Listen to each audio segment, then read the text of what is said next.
अरे पहिले पहिले गवने गईली सासू समझावे लगनी हो,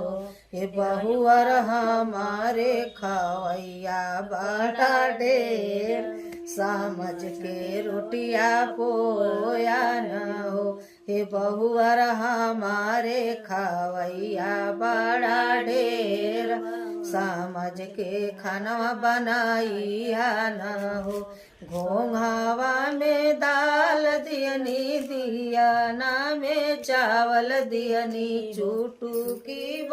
आटा दियनी हो, हे बहुअर समझी बूझी के बनाई खवैया हमरे ढेर हो, हे बहुअर समझी बूझी के परोसिया कलेउआ हम सुबेरवा चाहिए हो,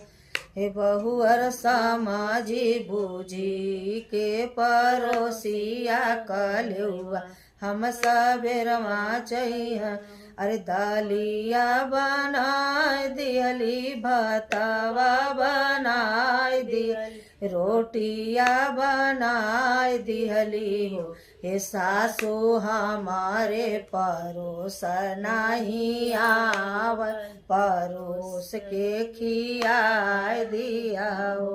हे सासू हमारे परोस नहीं आव, परोस के खियाए दिया हो।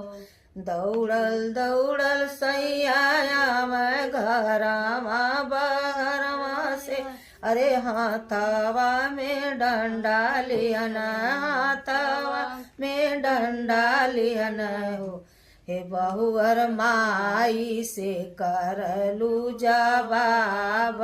परोस के खियाए दिया हो।